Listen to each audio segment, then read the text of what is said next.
संस्कृत पाठ 9 विद्यायाः महत्वम importance of knowledge.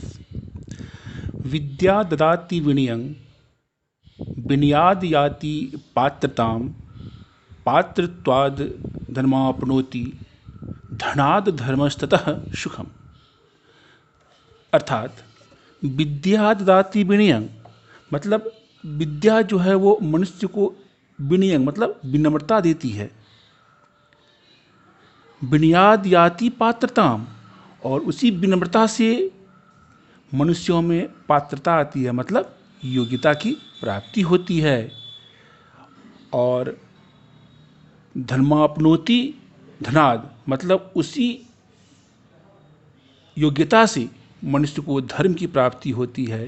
धर्मस्ततः सुखम और उसी धन से धर्म की प्राप्ति होती है और पुनः उसे सुख की प्राप्ति होती है। अर्थात विद्या मनुष्य को विनम्रता देती है अर्थात विनम्र बनाती है।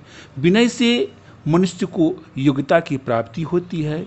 योग्यता से धन की प्राप्ति होती है और उस धन से मनुष्य को धर्म और सुख की प्राप्ति होती है। अब दूसरा श्लोक।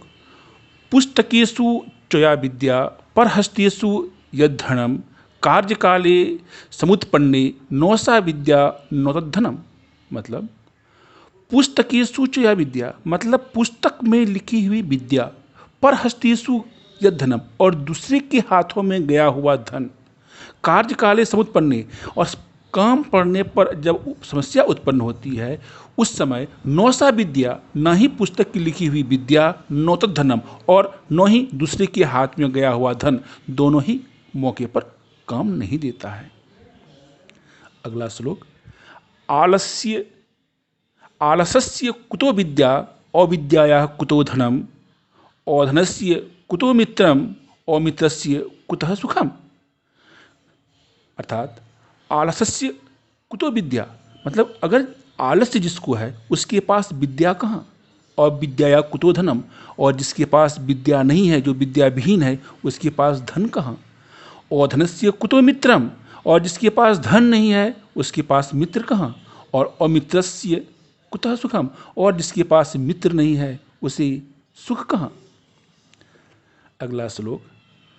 ताराणां भूषणं चंद्रः नारीणां भूषणं पतिः पृथिव्याः भूषणं राजा विद्या सर्वस्य भूषणम।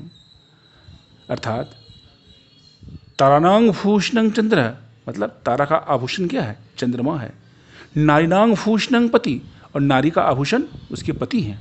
और पृथिव्याः भूषणं राजा और पृथ्वी का आभूषण राजा हैं। लेकिन विद्या सर्वत्र भूषणम विद्या सर्वस्य भूषणम और यह विद्या जो है वो सबों का आभूषण है। अब अगला श्लोक।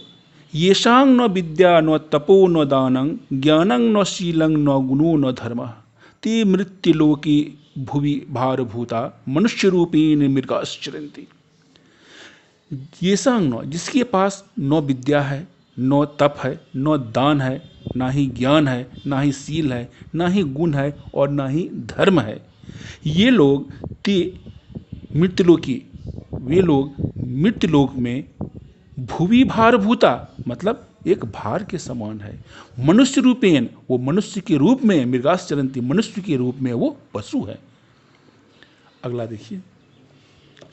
साहित्य संगीत कला विहीन साक्षात पशु पुच्छ विषाणहीन तृणं न खादन्नपि जीवमानः तद्भाग्यधेयं परमं पशूनां।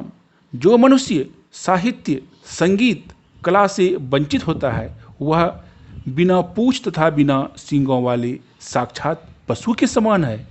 वह बिना घास खाए जीवित रहता है। यह पशु के लिए निसंदेह सौभाग्य की बात है। ये आपका विद्यायाः महत्वम में जितने भी आपके श्लोक थे वो पूर्ण हुए।